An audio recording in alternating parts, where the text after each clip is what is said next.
ایک سوال اور بھی ہوتا ہے کہ آیا کالے کپڑے پہننا کیسا ہے؟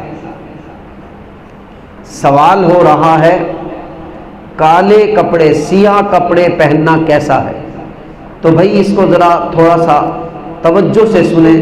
عام طور پر یہ سوال بہت کیا جاتا ہے، میں اس کا جواب تھوڑا سا آپ کو تفصیل سے دینا چاہتا ہوں۔ سمجھیں بھائی، لباس پہننے کی 3 شرطیں ہیں۔ 3 شرطوں کے ساتھ آپ کوئی بھی لباس پہن سکتے ہیں۔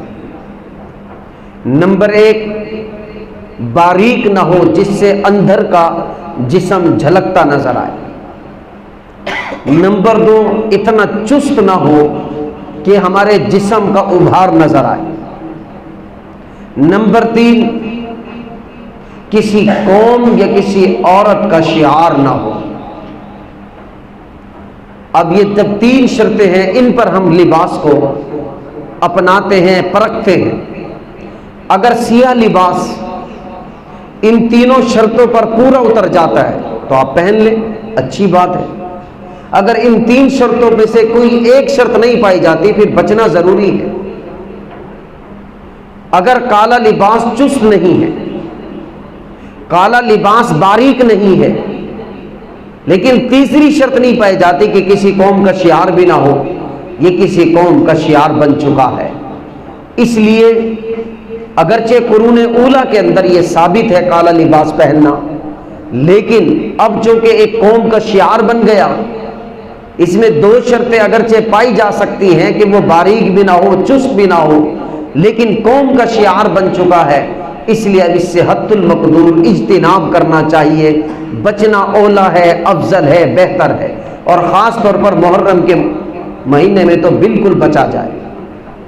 اب اگر آپ کہیں کہ بھی جب ایک بات قرون اولیٰ میں ثابت ہے، بعض روایت میں تو آتا ہے نبی پاک علیہ السلام سے سیاہ پگڑی بھی ثابت ہے، سیاہ لباس، یہ روایت بہت طرح ہے، لیکن سیاہ پگڑی کی روایت واضح ہے۔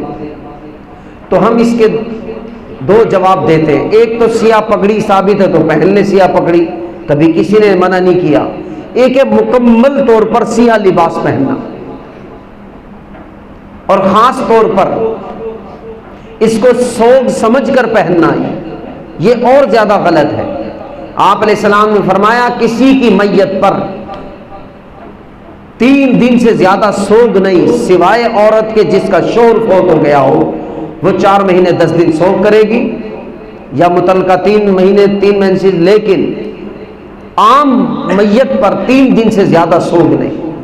لیکن اگر سیاہ لباس ہم چونکہ اس معاشرے میں پہنتے ہیں تو سوگ کا اظہار کرتے ہیں کہ ہمیں سوگ ہے، اس مہینے میں واقعہ المناک پیش آیا ہے، اور اس سوگ کے طور پر اس لباس کو پہنتے ہیں، تو 2 وجہ سے اس لباس سے بچنا ضروری ہو گیا۔ ایک تو سوگ نہیں ہے اور ہم سوگ کی وجہ سے پہنتے، اور دوسرا ایک قوم کا شعار ہو گیا۔ اور وزنی دلیل ایک ہے، عمل کتنا ہی اعلیٰ کیوں نہ ہو، جب کسی سے مشابہت رکھے گا، خاص طور پر ایسے اغیار اقوام سے کہ جس کے قرآن حدیث کے اندر تعارض ہو، تو پھر تو بطری کے اولا اس سے بچنا ضروری ہے۔ میں آپ کو ایک دلیل دیتا ہوں۔ سرکار دو عالم صلی اللہ علیہ وسلم عاشورہ کا روزہ رکھتے تھے، 10 محرم الحرام کا۔ آپ جب مدینہ منورہ تشریف لائے تو یہودیوں کو دیکھا وہ بھی 10 محرم الحرام کا روزہ رکھتے ہیں۔ آپ علیہ السلام نے پوچھا تم کیوں رکھتے ہو؟ انہوں نے کہا کہ ہمیں ہمارے پیغمبر موسیٰ علیہ السلام کو اللہ نے سمندر سے نجات دی تھی، اس بنیاد پر ہم عاشورہ کا روزہ رکھتے ہیں۔ تو اس پر حضور علیہ السلام نے فرمایا ہمارا زیادہ حق ہے موسیٰ علیہ السلام سے، آئندہ اگر میری زندگی رہی تو میں 2 روزے رکھوں گا۔ لیکن چونکہ آپ علیہ السلام آنے والے سال سے پہلے دنیا سے پردہ کر گئے، صحابہ نے پھر 2 روزے رکھے۔ ایک عاشورہ کا روزہ رکھا کہ نبی پاک علیہ السلام کا عمل تھا، اور ایک آپ نے نبی کی خواہش پر صحابہ نے رکھا کہ سرکار دو عالم صلی اللہ علیہ وسلم کی خواہش تھی کہ اگر زندگی رہی تو 2 روزے رکھوں گا، اس لیے 9 محرم الحرام اور 10 محرم الحرام کا، یا 10 اور 11 2 کا روزہ رکھتے تھے۔ اب دیکھو روزہ اچھا عمل تھا، عاشورہ کا روزہ تھا، کار ثواب، پر سرکار دو عالم صلی اللہ علیہ وسلم نے ایک روزے کا خواہش ظاہر کی تاکہ مشابت نہ ہو۔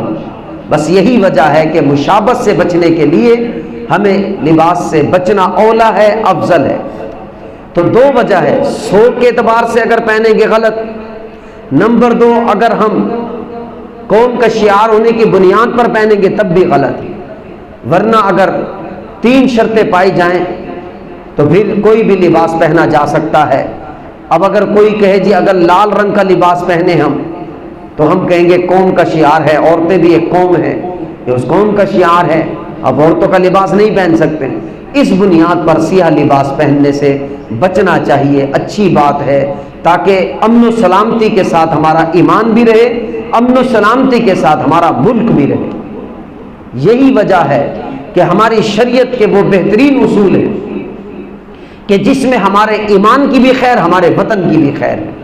نہ کام ایسا کرو کہ جس میں تفرقہ آئے، نہ ایسا کام کہ قریب جاؤ جس میں اختلاف اور جھگڑوں کی صورتیں بنے۔ سیدھے سیدھے آپ اپنی جگہ پر چلو، وہ اپنی جگہ پر چلے، نہ تمہیں کوئی پریشانی نہ انہیں کوئی پریشانی، ہر کوئی اپنی روش پر چلے۔